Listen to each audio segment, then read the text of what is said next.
ఒకవేళ యాక్సిడెంట్ అనేది పొరపాటున యాక్సిడెంట్ అనేది ఏదైనా ఎవరైనా ఇంటెన్షనల్ గా చేసే కార్యక్రమం కాదు. ఒక గొర్రెల కాపరి 40 సంవత్సరాల వయసులో ఆ గొర్రెల కాపరి ఉంటాడు. వయసు అయింది ఆల్మోస్ట్ ఇంచుమించు. రోడ్డు మీద గొర్రెలు కాసుకుంటా ఉన్న పరిస్థితుల మధ్య బైక్ లో యాక్సిడెంట్, బైక్ మీద యాక్సిడెంట్ జరిగితే దాంట్లో కుట్రకోణం ఎక్కడి నుంచి వస్తుంది? హత్య చేయాలి అని ముందుగానే ఆలోచన చేయాల్సిన పరిస్థితులు ఎందుకు వస్తాయి? ఆ మనిషి ఎవరో పరిచయం కూడా లేదు ఈ మనిషికి, ఈ పిల్లాడికి. వీళ్ళకి ఎవరికి పరిచయం కూడా లేదు ఆ మనిషి. Is just pedestrian. ఒక దారిన పోయే నడుచుకుంటూ పోయే ఒక వ్యక్తి. అన్ఫార్చునేట్ గా జరిగింది.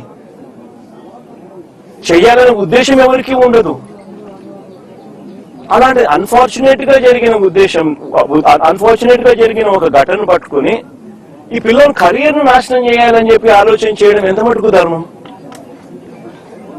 ఇది కరెక్టేనా?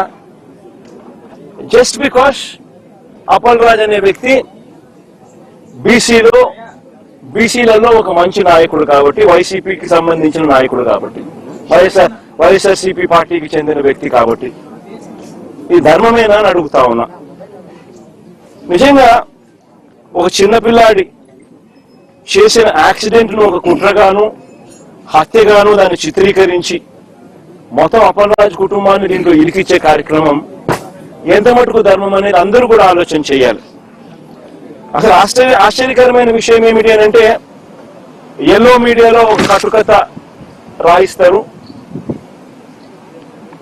దానికి యాంగిల్స్, వక్రీకరణ, ట్విస్టింగ్, మసాలాలు అన్ని కలిపి తర్వాత టీడీపీ సోషల్ మీడియా దాన్ని అందుకుంటుంది. ఆ అందుకున్న దాన్ని చివరకు పోలీసులు దాన్నే కేసుగా మార్చేస్తారు.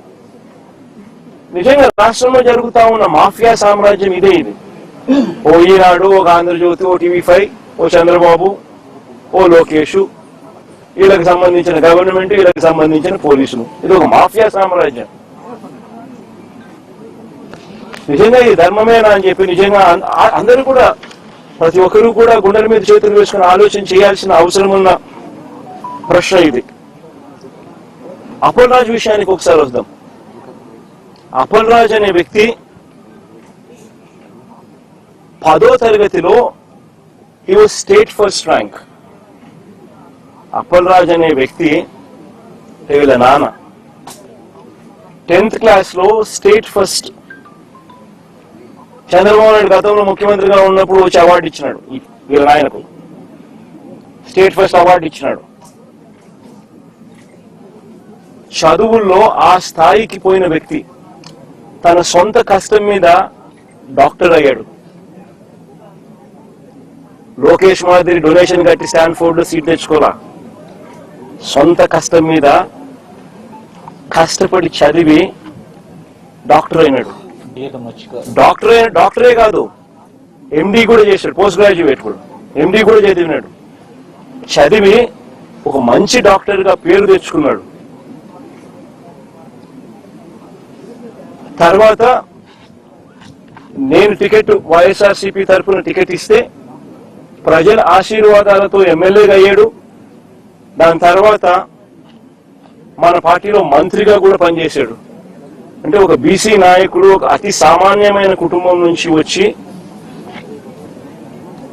కష్టపడి చదివి మంచి డాక్టర్ గా పేరు తెచ్చుకుని ఒక ఎమ్మెల్యే అయి, ఒక మంత్రి అయి, ఒక బీసీ నాయకుడిగా తాను ఎదిగితే, అలాంటి మనిషిని ఫినిష్ చేయడం కోసం, క్యారెక్టర్ అసాసినేట్ చేయడం కోసం ఒక తప్పుడు కేసును, ఒక యాక్సిడెంట్ ను ఒక కుట్రగాను, ఒక హత్యగాను దాన్ని వక్రీకరించి మలచి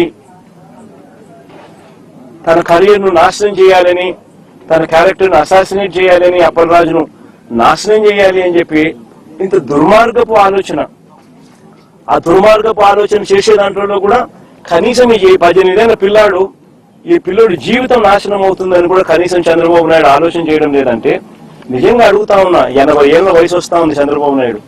మనిషి అన్నం తింటున్నాడా, గడ్డి తింటున్నాడా అని అడుగుతా ఉన్నా.